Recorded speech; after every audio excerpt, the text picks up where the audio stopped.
Quando pensamos em pecados no cristianismo, algumas ações vêm à mente. Ações que violam profundamente os mandamentos de Deus e prejudicam nosso relacionamento com Ele.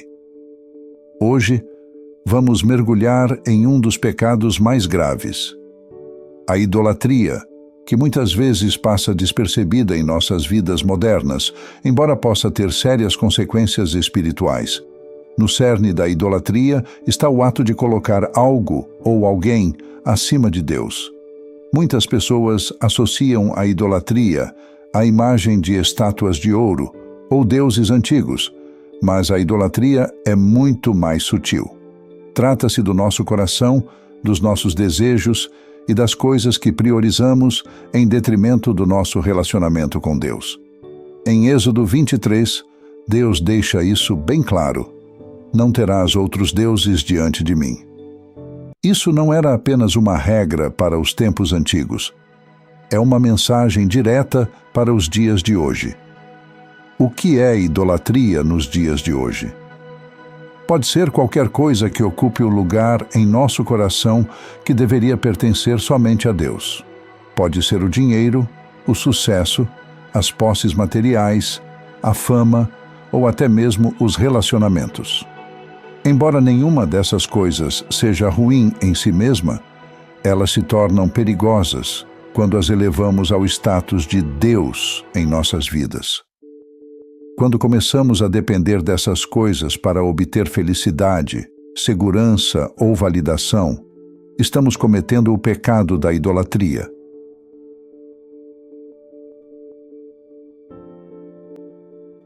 A Bíblia nos mostra repetidamente como a idolatria leva à destruição. Os israelitas, depois de serem libertos do Egito, se desviaram e seguiram ídolos.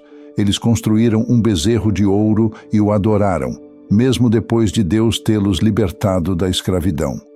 Esse ato de idolatria trouxe graves consequências, pois eles viraram as costas para aquele que os havia salvado. E essa história não é apenas sobre o antigo Israel, ela é sobre nós. Quantas vezes nos voltamos para bezerros de ouro em nossas vidas, quando deveríamos estar voltados para Deus? A idolatria é perigosa porque nos afasta do nosso propósito. Ela promete satisfação, mas nos deixa vazios. Acabamos confiando em coisas que não podem nos salvar, não podem nos dar paz, e muito menos nos redimir como só Deus pode. Nos dias de hoje, vemos isso se manifestar na busca desenfreada por riqueza às custas de relacionamentos ou na obsessão por validação nas redes sociais, onde o número de curtidas ou seguidores se torna um ídolo. Esses falsos deuses não apenas tomam o lugar do verdadeiro Deus, eles nos escravizam. Mas a idolatria não se limita a coisas externas. Às vezes, é interna. Podemos idolatrar nossas próprias ideias, nossa independência, nosso sucesso ou até nossa aparência. Qualquer coisa que se torne o centro da nossa vida, acima de Deus, se torna um ídolo. E quanto mais nos concentramos nessas coisas, mais nos distanciamos da verdadeira fonte de força e paz. Agora que exploramos o impacto profundo da idolatria, é hora de falar sobre o próximo grande pecado no cristianismo, o adultério.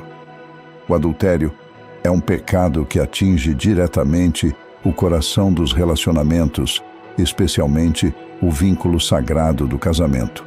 Aos olhos de Deus, o casamento não é apenas um contrato social, é uma aliança santa que reflete o relacionamento entre Deus e o seu povo. Quando alguém comete adultério, não está apenas quebrando uma promessa, está destruindo a confiança e violando a santidade dessa união. Jesus aborda isso diretamente em Mateus 5, 27 a 28, onde ele expande o conceito de adultério. Vocês ouviram o que foi dito: não adulterarás. Mas eu lhes digo, qualquer que olhar para uma mulher para desejá-la, já cometeu adultério com ela em seu coração. Aqui, Jesus vai além do ato físico e ilumina a raiz do pecado, nossos pensamentos e desejos. O adultério não começa com a traição física. Ele começa no coração. Um olhar lascivo, um pensamento que vagueia, um apego emocional a alguém fora do casamento. Todos esses são as sementes do adultério. E como qualquer pecado, ele cresce se não for combatido. O adultério destrói não apenas os indivíduos envolvidos, mas também famílias e comunidades inteiras. Ele corrói a confiança, quebra corações e muitas vezes deixa cicatrizes que levam uma vida inteira para cicatrizar. Em Provérbios 6:32, a Bíblia nos alerta sobre as consequências. Mas o homem que comete adultério não tem juízo. Todo aquele que assim procede a si mesmo se destrói. É um pecado que traz destruição, não apenas para os relacionamentos, mas para a alma de quem o comete. O que torna o adultério tão insidioso é que ele muitas vezes começa de forma sutil. Uma conversa aparentemente inocente, uma pequena provocação, um flerte casual. E antes que percebamos, limites são cruzados, e o que parecia inofensivo se torna profundamente prejudicial. É por isso que Jesus enfatiza a importância de guardarmos nossos corações e mentes. O adultério não é apenas um ato. Ele reflete onde estão nossas prioridades. Estamos honrando os compromissos que fizemos, não apenas com nossos cônjuges, mas também com Deus? Ou estamos buscando prazer momentâneo, à custa da confiança e do amor de longo prazo? Mas assim como a idolatria, há um caminho de volta. Mesmo em meio à traição, o perdão é possível. O adultério é um pecado grave, sim, mas não está além da redenção. Em João 8:3-11, quando a mulher pega em adultério é levada até Jesus, ele não a condena. Em vez disso, ele diz: vá e não peques mais. Essa é a beleza da graça de Deus. Ela está disponível a todos que se arrependem, que decidem abandonar o pecado e voltar para ele. Agora, vamos para o último pecado desta exploração: o assassinato. O assassinato é talvez o pecado mais universalmente condenado. Tirar uma vida é violar a própria essência da criação de Deus. Em Êxodo 20:13, o mandamento é claro: não matarás. A vida é sagrada, e somente Deus tem a autoridade de dar e tirar a vida. Quando alguém comete assassinato, não está apenas ferindo outra pessoa, está se rebelando contra a autoridade de Deus sobre a vida e a morte. Mas assim como Jesus aprofundou o entendimento sobre o adultério, ele faz o mesmo com o assassinato. Em Mateus 5:21-22, ele diz: vocês ouviram o que foi dito aos antigos: não matarás, e quem matar estará sujeito a julgamento. Mas eu lhes digo que qualquer que se irar contra seu irmão estará sujeito a julgamento. Aqui, Jesus tira o assassinato do plano físico e o coloca diretamente no coração. Raiva, amargura, ódio, esses são os germes do assassinato.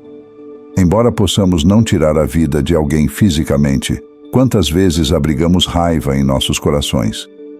Quantas vezes permitimos que rancores cresçam, cortando pessoas emocional e espiritualmente?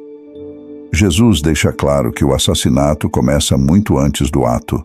Ele começa com nossos pensamentos e atitudes. E é por isso que o perdão é tão fundamental na fé cristã.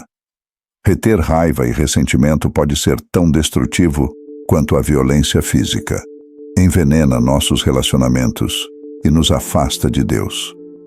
Mas a boa notícia é que Jesus oferece um caminho de cura.